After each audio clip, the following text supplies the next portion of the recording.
Ils ne vous valorisent pas parce que vous êtes toujours là. Chaque message répondu, chaque appel décroché, chaque invitation acceptée, chaque effondrement consolé, vous leur avez donné accès, vous leur avez donné du temps, vous leur avez donné votre présence. Et qu'ont-ils donné en retour? Du silence, de l'indifférence, du manque de respect, de la disparition. Vous pensiez qu'être disponible vous rendait aimable. Ce n'était pas le cas. Cela vous rendait oubliable. Parce que dans ce monde, ce qui est abondant est ignoré, et ce qui est rare est vénéré. Niccolò Machiavel a dit un jour, les hommes en général jugent davantage sur les apparences que sur la réalité. Tous les hommes ont des yeux, mais peu ont le don de pénétration. Lorsque vous êtes toujours disponible émotionnellement, physiquement, énergétiquement, vous vous rendez facile, prévisible, ordinaire, et l'ordinaire ne crée pas d'obsession. Vous avez été conditionné par les films, par les parents, par des gens brisés. Cette loyauté signifie proximité. Mais voici la vérité. Ils ne poursuivent pas ce qu'ils ont. Ils poursuivent ce qu'ils craignent de perdre. Et en ce moment, ils ne ressentent aucune peur parce qu'ils savent que vous répondrez. Ils savent que vous serez là.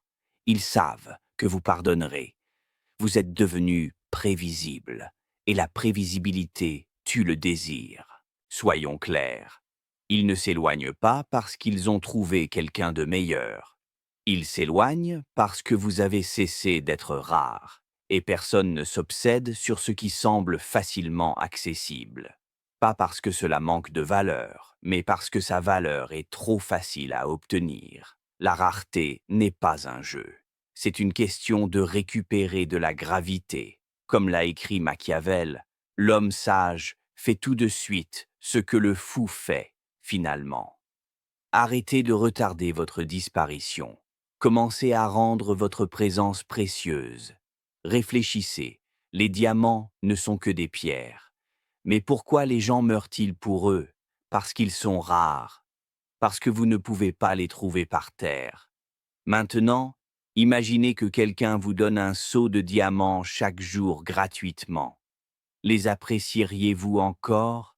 Les protégeriez-vous? Remarqueriez-vous même si l'un disparaissait? C'est vous.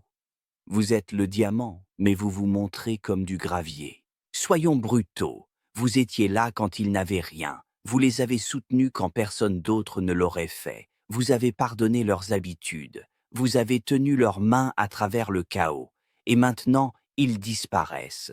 Ils retardent. Ils s'amusent avec d'autres. Ils testent jusqu'où vous plierez parce qu'ils pensent que vous êtes enfermé par votre dévouement. Peu importe ce que vous faites, je serai là. Ce n'est pas de l'amour, c'est de l'emprisonnement émotionnel. Et les barreaux ont été construits par votre propre constance. Voici ce qui se passe quand vous disparaissez. Au début, ils ressentent du soulagement. Ils pensent que vous boudez. Ils pensent que vous reviendrez. Ils testent l'eau, un message, une histoire, tu me manques, un like sur votre post. Ils attendent une réaction, mais vous ne mordez pas, vous ne répondez pas, vous ne gravitez pas autour d'eux. Et c'est là que ça les frappe. Ils ont perdu le contrôle. Parce que pour la première fois, vous avez introduit l'incertitude. Et l'incertitude crée l'obsession. Ils commencent à se demander où êtes-vous allé, à qui parlez-vous, avez-vous fini avec moi, avez-vous trouvé quelqu'un d'autre. Ils rejouent chaque conversation, ils décodent chaque silence, ils traquent, ils dérapent, parce que les humains ne poursuivent pas ce qu'ils comprennent, ils poursuivent ce qui les perturbe. Ils ne s'obsèdent pas sur ce dont ils sont sûrs, ils s'obsèdent sur ce qui semble leur échapper. C'est là que la plupart des gens se trompent. Ils s'éloignent, mais continuent de fuir de l'énergie. Ils n'envoient pas de messages, mais regardent les stories. Ils n'appellent pas, mais likent accidentellement un post. Ils se taisent, mais restent bruyants numériquement. Ce n'est pas de la rareté, c'est du théâtre. La rareté n'est pas faire semblant d'être indisponible, c'est réellement être absent émotionnellement, mentalement, énergétiquement. Pas pour punir, mais pour rééquilibrer. Décomposons la formule de l'obsession. Ce n'est pas le charme, ce n'est pas le physique. Ce n'est pas l'intelligence. C'est cette haute valeur combinée à un accès limité qui crée l'obsession. Si vous envoyez toujours le premier message, si vous expliquez toujours, si vous vérifiez toujours, vous vous êtes rendu infiniment disponible émotionnellement, et tout ce qui est infini perd son mystère. Il y avait un homme, appelons-le Léo. Tout le monde le disait loyal, gentil, fiable. C'était le type qui ne manquait jamais un anniversaire, qui répondait toujours aux messages, qui restait même après avoir été insulté. Mais aucune des personnes à qui il a tout donné n'est restée parce que Léo n'a jamais créé de rareté. Il ne se retirait jamais, il ne créait jamais de tension. Il était toujours là, et donc les gens ont appris à le traiter comme un meuble, utile, familier, invisible. Puis, Léo a changé. Pas par colère, pas par vengeance, mais par absence. Il n'a pas disparu soudainement, il n'a rien annoncé. Il a simplement arrêté de se montrer. Et c'est alors qu'ils sont revenus, tous. Pas parce qu'il lui manquait en tant que personne, mais parce que la version d'eux-mêmes qu'ils pouvaient contrôler quand il était disponible leur manquait. Machiavel disait: les hommes sont guidés par deux principaux moteurs, l'amour ou la peur. Léo avait été aimé faiblement, paresseusement. Mais maintenant, il craignait de perdre ce qu'il prenait pour acquis. C'est là que l'obsession commence. Vous voyez, les gens ne valorisent pas ce qui est bon. Ils valorisent ce qui est difficile à obtenir. Vous pouvez être la personne la plus intelligente, généreuse, émotionnellement consciente du monde. Mais si vous êtes trop facile à atteindre, ils vous dévalueront comme un produit commun sur une étagère bondée. Pourquoi? Parce que la disponibilité détruit l'attention, et l'attention est ce à quoi le cerveau s'accroche. Pensez à la dernière fois où vous n'avez pas pu joindre quelqu'un que vous vouliez. Cet espace, ce vide, vous a fait penser plus à cette personne, pas moins. Maintenant, inversez. Vous avez été trop accessible, trop près, trop. Et qu'est-ce que cela vous a apporté? Épuisement, manque de respect, inflation émotionnelle, parce que votre temps est devenu une monnaie bon marché. Voici ce que Machiavel vous aurait dit. Apparaître rarement et vous serez désiré intensément. Apparaître constamment et vous serez ignoré sans effort.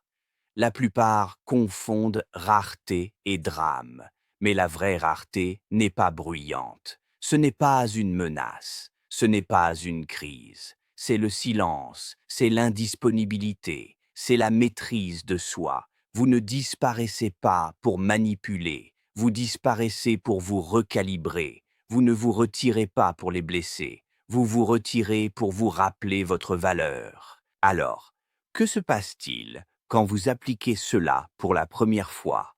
Confusion, puis déni, puis poursuite. Ils consultent votre profil. Ils demandent à des amis communs. Ils envoient des messages du type « Salut, étranger ». Ils testent si vous réagirez comme avant. Ils ne vous contactent pas par amour. Ils vous contactent parce qu'ils ne peuvent plus vous lire.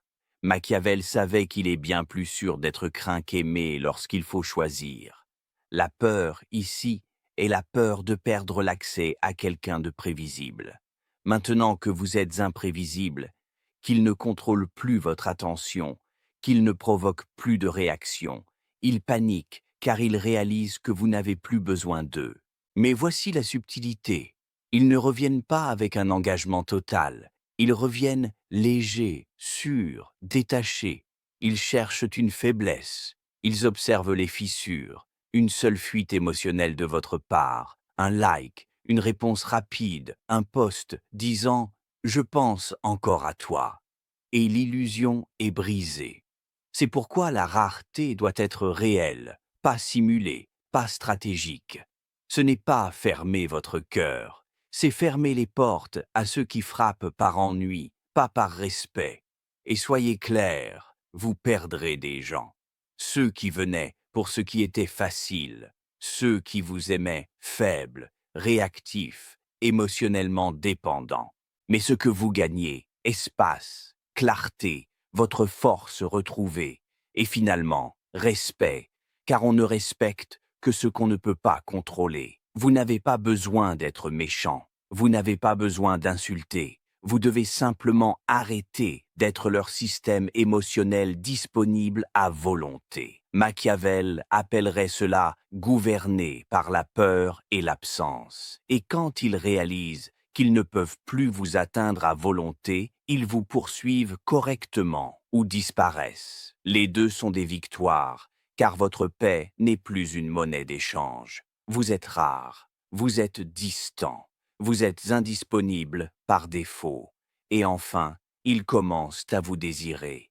Maintenant, vous avez changé les règles du jeu. Plus de supplications, plus d'attentes, plus de saignements émotionnels dans des personnes qui les considèrent comme un divertissement. Vous avez fait ce que Machiavel décrit comme l'art nécessaire du souverain. Apparaître quand il le faut, mais se retirer avant qu'il croit vous posséder.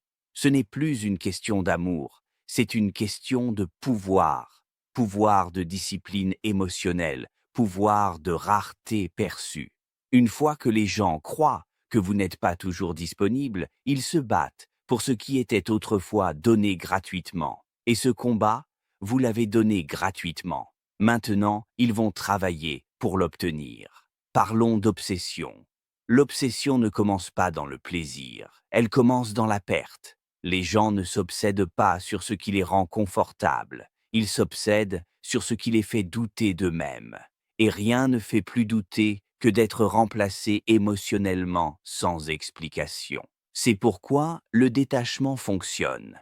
Ce n'est pas ignorer, c'est montrer que même si on crie, pleure ou supplie, vous ne retournerez pas à ce qui détruisait votre valeur. Voici ce qui les blesse vraiment. Vous partez avec grâce, avec indifférence. Vous souriez. Vous n'expliquez pas. Vous ne ripostez pas. Vous arrêtez simplement de répondre. Et soudain, ils deviennent obsédés car ils comptaient sur le drame. Ils voulaient un conflit, pas le silence. Ils voulaient le chaos, pas le vide. Mais maintenant que vous êtes partis avec paix au lieu de colère, ils ne savent plus où ils en sont. Ils ne savent plus qui ils sont sans votre réaction. Cette crise d'identité, cet effondrement intérieur, c'est le début de l'obsession. Machiavel comprenait cela mieux que quiconque. Un sage souverain doit sembler miséricordieux, fidèle, humain, droit et religieux, mais être prêt à agir contrairement à ses qualités lorsque nécessaire. Vous étiez gentil, patient, infiniment disponible. Mais maintenant, il est nécessaire de devenir imprévisible, indisponible. Pas pour les blesser, mais pour vous reprendre. Jusqu'ici, vous donniez ce qui vous rendait précieux, votre présence émotionnelle, à des gens qui la considéraient comme acquise, non comme un cadeau. Voici ce qui va se passer ensuite. Ils vous contacteront. Certains testeront avec humour, certains feront culpabiliser, d'autres insulteront pour provoquer une réaction. Mais tous veulent la même chose, savoir s'ils ont encore le contrôle émotionnel. C'est pourquoi votre silence doit continuer. Chaque réaction est une rechute, chaque rechute est un message. Vous avez encore accès à mes émotions. Vous n'êtes pas là pour prouver, pour gagner ou même pour qu'ils vous regrettent. Vous êtes là pour réinitialiser votre pouvoir. Laissez-les s'obséder, laissez-les spiraler, laissez-les envoyer des messages dans le vide. Car maintenant, vous êtes rare et la rareté crée la mythologie. Vous n'êtes plus la personne qui répondait en secondes. Vous n'êtes plus la présence dont ils dépendaient pour booster leur ego. Vous êtes maintenant une figure dans le brouillard, mystérieuse, inaccessible, choisie. Et moins ils vous voient, plus ils pensent à vous. Ne commettez pas l'erreur d'annoncer votre détachement. Ne postez pas de citations. Ne faites pas de sous-entendus. Ne cherchez pas vengeance. Le vrai pouvoir est silencieux. Il agit sans prévenir. Il agit sans explication. Parce que s'ils savent que vous essayez de paraître puissant, vous avez déjà perdu. La vraie rareté ne dit pas « regardez-moi partir ». Elle part simplement et continue jusqu'à ce qu'ils réalisent que vous ne reviendrez plus. Et quand ils le réalisent, Vous avez oublié comment même leur manquer. Simplifions. Si vous voulez être mémorisé, disparaissez silencieusement. Si vous voulez être valorisé, devenez précieux.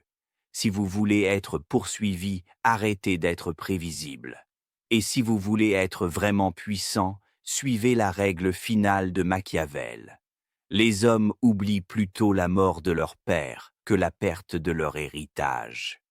Que votre absence ressemble à un vol, qu'ils sentent qu'ils ont perdu quelque chose qu'ils n'ont jamais vraiment possédé, et surtout qu'ils réalisent qu'ils ne peuvent plus vous atteindre.